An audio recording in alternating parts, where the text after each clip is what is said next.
Hello everyone, welcome to another Table Talk review. Today we're reviewing Expressions. Expressions for 2 to 5 players, ages 14 and up, and about 15 minutes long. It was designed by Isaac Mayer and published by Barnmade Games. Thank you again, Isaac, for giving us a copy at Dice Tower West. Anyway, a little bit how this game works is it's co-op, first and foremost, and everyone's going to get dealt a hand of cards. Anything that won't get dealt to the players will become a timer stack, where after each round you flip over one of those cards to the agony side. Because at the back of the rule book it has the cards per player as well as the timer stack. You have an agony and a harmony side. Clues will go to the agony side at the end of the game. The timer will eventually go into the agony side, and incorrect guesses will go into the agony side. Because on a player's turn, they may either guess a card in another player's hand by guessing a color and number, basically. And if they're correct, it goes to the harmony side, and they take a card and add it to the harmony out of their hand as well. If they're incorrect, then the card that was guessed, because they guessed the wrong player, will go into the agony, and then they have to put a card in the agony. End of the game, if there's more agony, you lose. If there's more harmony, you win. And that's pretty much this game in a nutshell. Yeah, so each card, or each of the cards, can be 1 through 10, one of 5 colors: red, blue, yellow, green, and purple. So I do like the artwork on the cards. The game is called Expression. They got different facial expressions on each card. And I do like how the cards have these little symbols on the side. So when you give the hint, you turn it to the direction of what type of clue it is. Yeah. So what are the types of clues? So with this reference card, you can have, like, this is my highest number, or this is my lowest number. I don't have any more of this color, or I have a bunch more of this number. Yeah.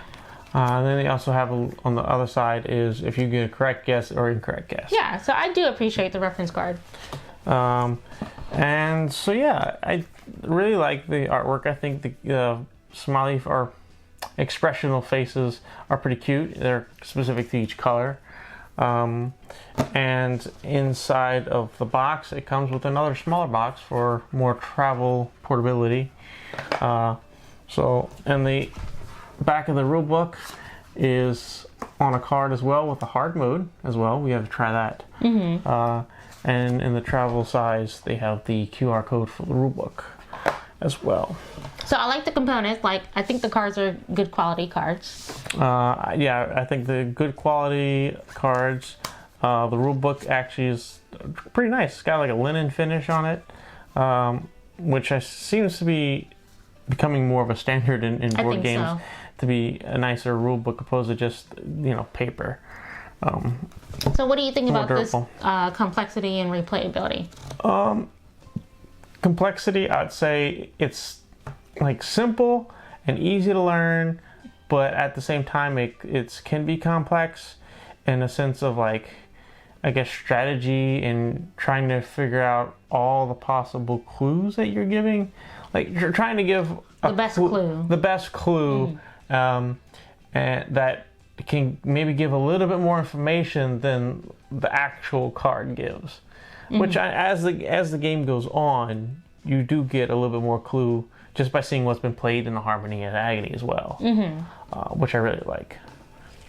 So, to me, I don't know if you guys have played Hanabi before. That's also a co-op game, but it has a memory aspect to where you gotta hold the cards and remember the hints you're given and remember what the cards are. I like Expression because the cards are always on the table. You can always look at the table to see what these clues are or what cards has been played. So I really appreciate not having that memory aspect in this game. And you like Hanabi. I do like Hanabi. But to that point, I would say yes, it does remind me quite a bit of Hanabi, but it's kind of like the reverse or inverse of Hanabi, where because in Hanabi you're trying to guess essentially what's in your own hand and playing it to a stack on the table, where in this game there is no stack or anything. You're just trying to guess what's in everyone else's hands. Yeah. And hopefully you make correct guesses because that's what you need. So yeah, it's I mean, as far as replayability, I think there's a little bit, since there's an easy mode and a hard mode, so there's a little bit of replayability. But I think it's because it's also a relatively short game. It's easy to pick up and bring to a table. Mm-hmm. So it's got a lot of replayability in the sense that it can go fast. Mm-hmm. You can get a couple games in in a short period of time. But anyway, how do you feel about this game? So I really like it.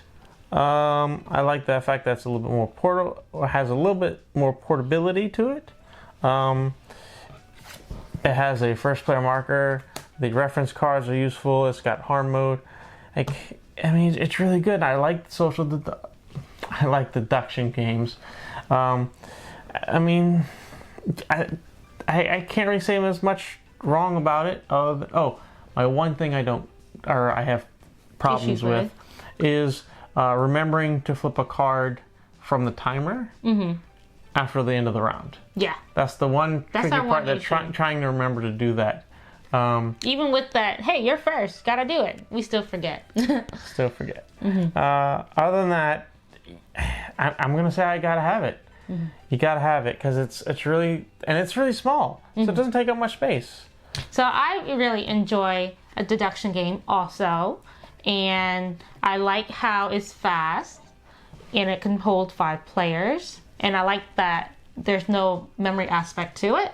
So for my rating, it's also gotta have it, and actually for me it would replace Hanabi.